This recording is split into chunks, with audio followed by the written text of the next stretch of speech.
condição em que chegamos aqui, porque só o Senhor conhece aquilo que vai no nosso coração. Que o Senhor possa ser propício, Senhor, e gracioso para todos aqui, para que nós possamos falar não das coisas concernentes àquilo que nós achamos, mas naquilo que nós cremos, Pai, que é a Tua palavra, que é sempre fiel, que é sempre verdadeira, que é sempre viva, que é sempre eficaz. Que o Senhor esteja, Senhor, comigo, dando-me, Senhor Jesus, o privilégio de abrir a Tua palavra e de falar. Nós glorificamos Teu santo nome nessa manhã, Pai, porque podemos fazer isso livremente aqui no nosso país. Nos lembramos daqueles países, Senhor Jesus, onde há perseguição, onde a Tua igreja é perseguida, onde, Senhor, a despeito de tudo aquilo que já aconteceu com ela, hoje ela é motivo de tanto sofrimento e de tanta oração. Que o Senhor traga graça, que o Senhor traga misericórdia, Senhor, àqueles que sofrem pelo Teu nome. Te peço que eu não vá além e também não fique aquém daquilo que está preparado, Senhor, para esta manhã. Tu sabes que é com muito temor que eu estou aqui. Em nome de Jesus, amém.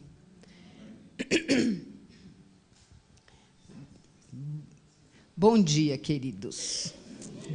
Como eu orei, é muito gostoso estar aqui. A gente passa os tempos viajando,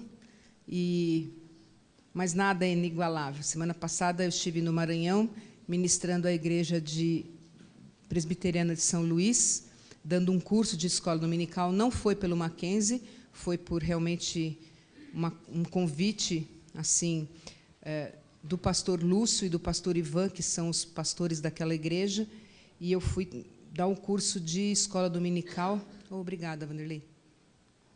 Põe aqui em cima do banquinho. Obrigada, querido.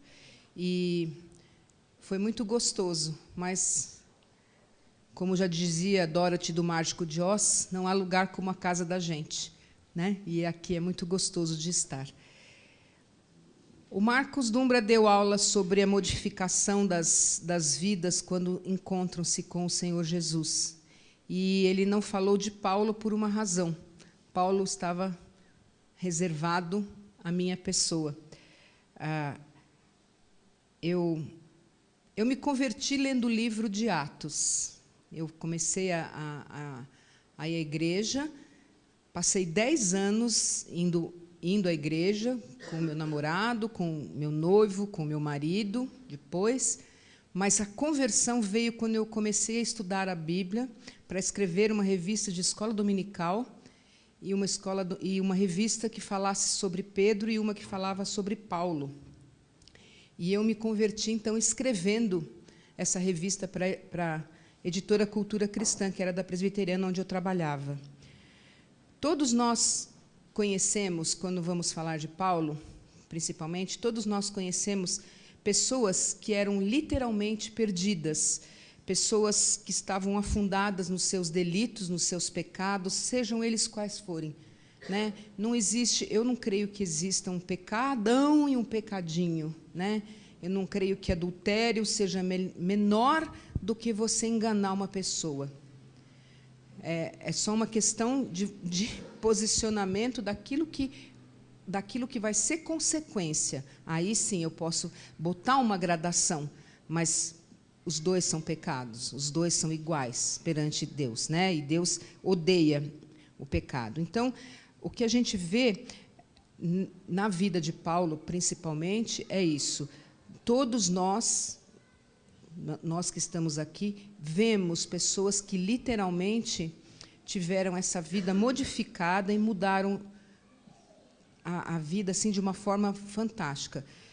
Eu não estava aqui domingo passado, mas eu vi os muitos testemunhos que foram dados aqui, né, no culto. E aqui também a gente vê o Senhor trabalhando. Nos evangelhos nós encontramos muitas passagens de curas maravilhosas, encontramos passagens de ressurreição de mortos, encontramos passagens onde espíritos imundos são colocados para fora, e isso existe mudança de vida. A história de Paulo é o que a gente vai ver, é um dos testemunhos, pode mudar, Gui, é um dos testemunhos mais influentes do cristianismo, né? E a gente está estudando esse livro, que é o Mais que Carpinteiro, e que vai mostrar argumentos que que nós precisamos ter para dar razão da nossa fé. A palavra de Deus fala que nós temos que dar razão da nossa fé. E a vida de Paulo é isso. A vida de Paulo é uma vida que mostra quem ele era. Paulo era um hebreu zeloso, ele era hebreu porque ele era judeu, né? Ele era um líder religioso, ele era um fanático antagonista, e quer dizer, o que era antagonista?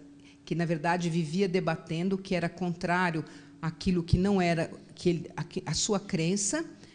Ele possuía cidadania romana e era filho de fariseu e fariseu.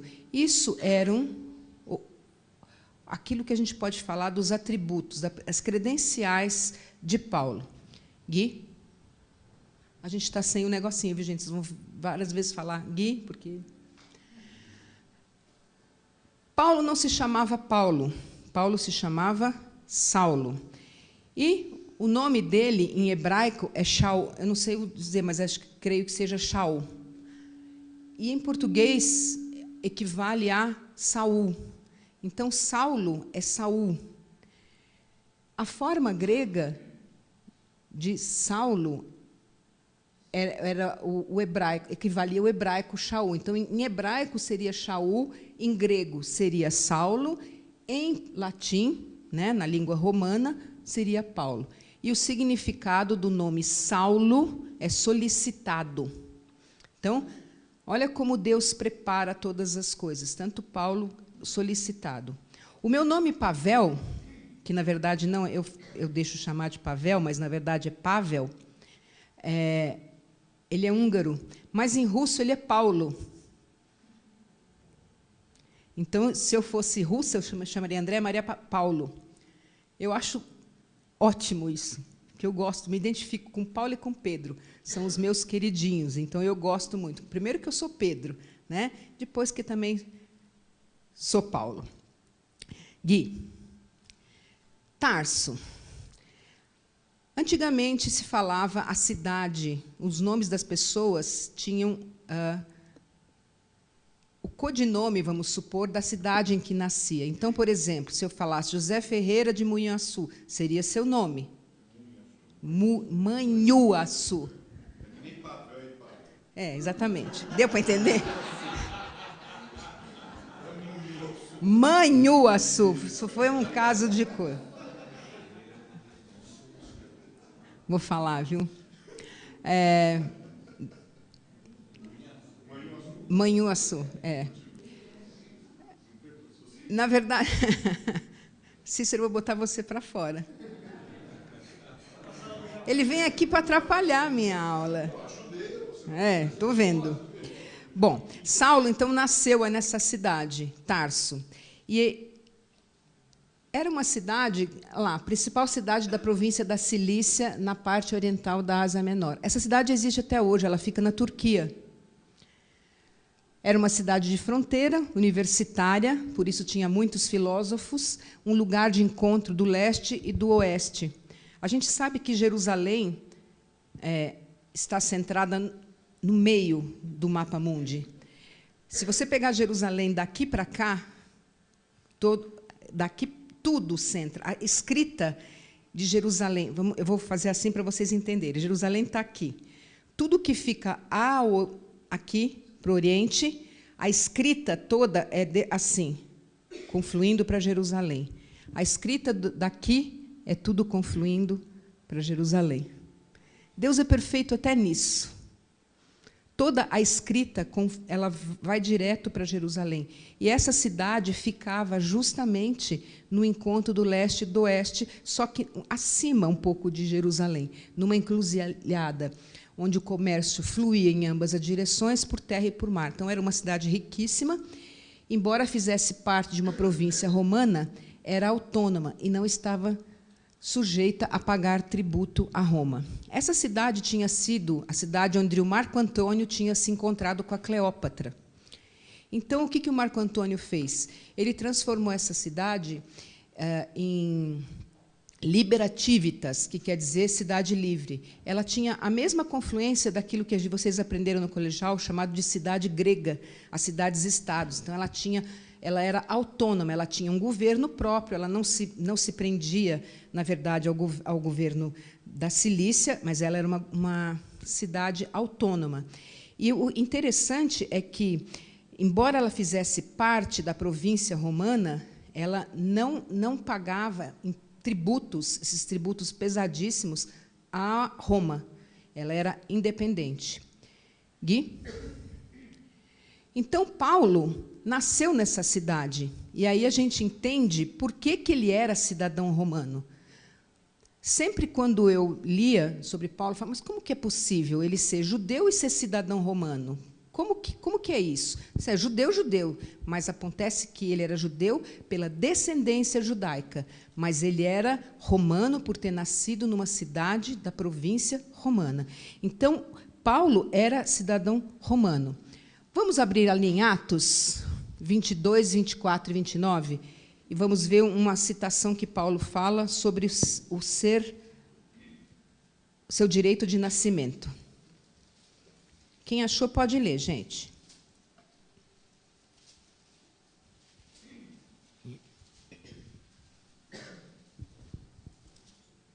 Ordenou o comandante que Paulo fosse recolhido à fortaleza e que, sob açoite, fosse interrogado para saber por que motivo assim clamavam contra ele. Quando o estavam amarrando na correia, disse Paulo ao centurião presente: ser-vos-á porventura lícito açoitar um cidadão romano sem estar acusado? Ouvindo isso, o centurião procurou o comandante e lhe disse: que estás para fazer? Porque este homem é cidadão romano. Vindo o comandante, perguntou a Paulo: dize-me, és tu romano? Ele disse: sou. Quem até o final. Respondeu o comandante: a mim me custou grande soma de dinheiro este título de cidadão, disse Paulo, pois eu o tenho por direito de nascimento. E imediatamente se afastaram os que estavam para o impedir com açoite. O próprio comandante sentiu-se receoso quando soube que Paulo era romano, porque o mandara amarrar.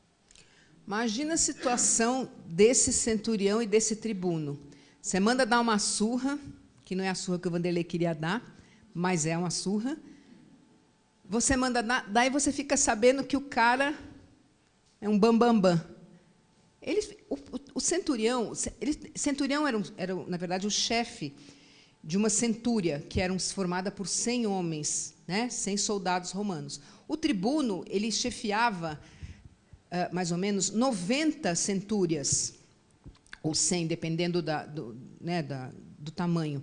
Então, o tribuno ele era mais. E aí vocês imaginem a situação. Eles ficaram apavorados, porque imagina você dar uma surra num cidadão romano. Então, e ele fala, como que você é cidadão romano? Ele fala, porque eu nasci.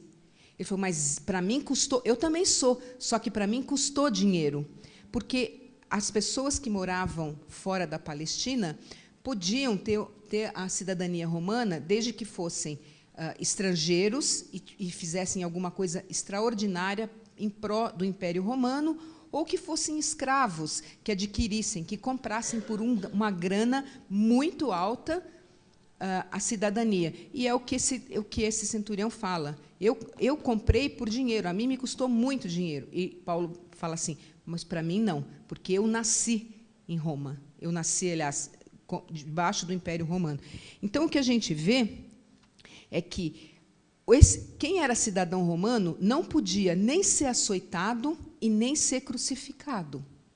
Então, a gente sabe que Paulo, provavelmente, não morreu torturado e muito menos crucificado, porque ele era cidadão romano, e isso não era permitido. Raramente os judeus se tornavam cidadãos romanos. Uma coisa é se apanhar e outra coisa é ser torturado. Exatamente. Porque tortura tem um objetivo muito claro, que é tirar interrogatório. E açoite e pancada é só... Não, tanto é que ele foi, muitas vezes, açoitado. Açoitado ele foi. açoitado ele foi, mas assim, torturado para poder tirar alguma coisa. Essa era a vontade do... Exatamente. Exatamente. Então, ali, ó, existiam privilégios e direitos especiais. Pode passar, Gui. Aí nós vamos ver a descendência judaica de Paulo, né, a fé religiosa da sua família. Paulo era da tribo de Benjamim. Na verdade, dessa tribo de Benjamim é da onde procedia o rei Saul. E ele chamava-se justamente Shaul em função da homenagem que os seus pais queriam fazer ao rei Saul. Então, vamos ler as citações? Gente, vocês escolham uma aí que nós vamos começar a ler. Quem achou Gálatas 1:14 pode ler. E, na minha nação, quanto ao judaísmo, avantajava-me a muitos da minha idade, sendo extremamente zeloso das tradições dos meus pais. Isso é Paulo falando. Eu era zeloso quanto ao judaísmo. Eu era zeloso. Certo? Romanos 11:1. Pergunto, pois, terá Deus porventura rejeitado seu povo? De modo nenhum, porque eu também sou israelita da descendência de Abraão, da tribo de Benjamim. Da tribo de Benjamim. Então, a gente sabe de onde Paulo era, de uma das 12 tribos, onde tinha saído o primeiro rei. A tribo de Benjamim era considerada uma das tribos principais, porque era de lá que havia saído o primeiro rei de Israel, quando o povo queria um rei, porque eles olhavam todo ao redor, todos os outros povos tinham um rei, então eles deram um rei. Não era esse o plano de Deus. Deus tinha outros planos para o seu povo, e ele concedeu o rei para cumprir um propósito, e era Saul. Atos 22:3.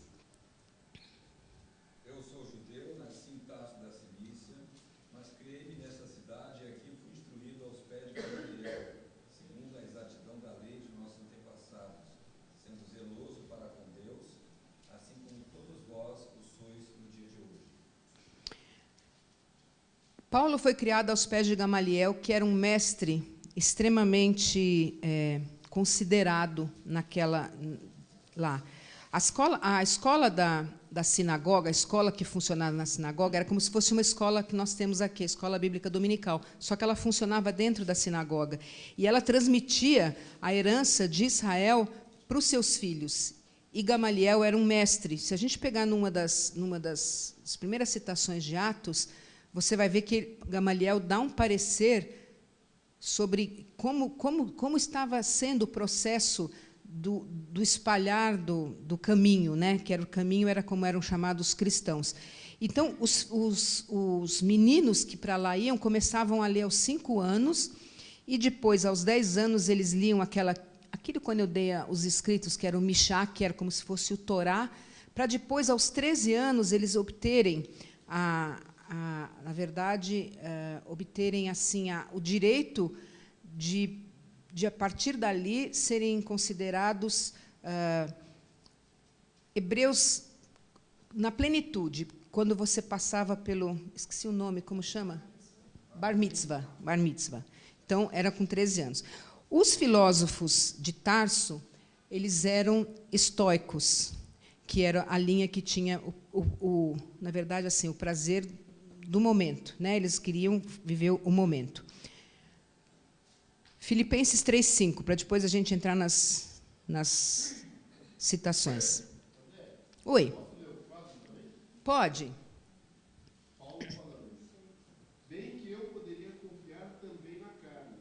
Se qualquer outro pensa que pode confiar na carne, eu ainda mais, circuncidado ao 8º dia, da linhagem de Israel, da tribo de Benjamim, hebreu de hebreus, quanto à lei, fariseu.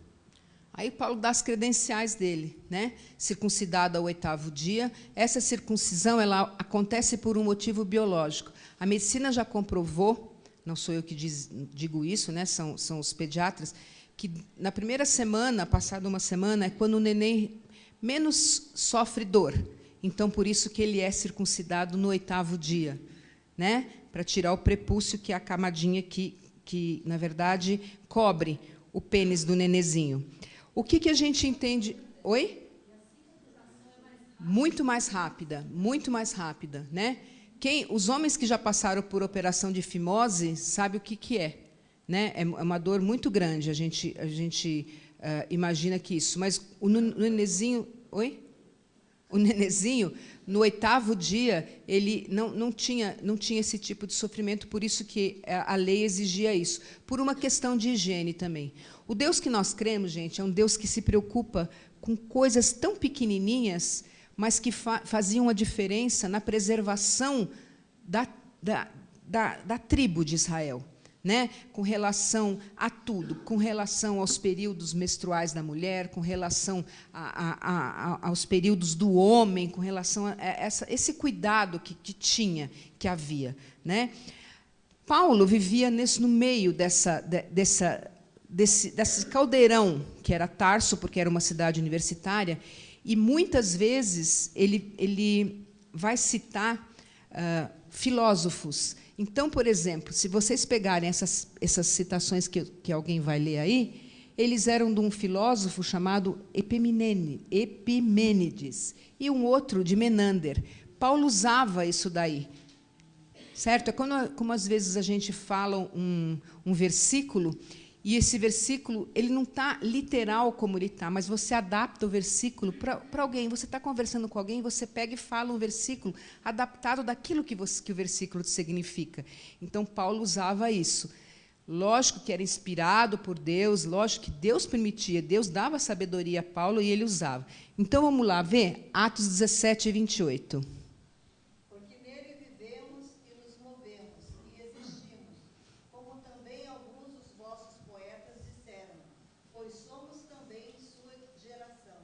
Olha lá, Paulo até fala, alguns dos vossos poetas. Qual poetas? Epimênides. Ele está usando uma citação. Repete de novo, Cida, por favor. Porque nele vivemos e nos movemos e existimos, como também alguns dos vossos poetas disseram, pois somos também sua geração. Olha lá. Então, Paulo usa uma filosofia para falar para a gente. Certo? Tito 1:12. Um dentre eles, seu próprio profeta, disse: os cretenses são sempre mentirosos, bestas ruins, benignos preguiçosos. Olha lá. Um dos seus poetas. Dos seus, o que ele fala, Rogério? Um dos seus profetas. Olha lá, que viviam ali no meio. Porque eles eram uma cidade, o quê? Que cria no Deus, certo? Então, os filósofos eram considerados profetas. Então, você tem lá a citação. 1 Coríntios 15, 33. Não vos enganeis, as más conversações corrompem os bons costumes. Olha lá. Citação de filósofo. Certo? Então, Paulo, ele absorvia tudo isso e ele era extremamente zeloso dessas coisas, por causa que isso fazia parte da sua descendência judaica. Então, o que a gente vê? Essa grande erudição dele era motivada por esse contato, mas ele também vai falar uma coisa muito interessante. Eu queria que alguém abrisse Colossenses 2:8, porque esse texto eu achei depois que eu tinha feito o PowerPoint. Porque tecnologia é isso, né, Marcos? A gente faz um negócio, quando você vai ver, já está pronto, você não pode mexer mais.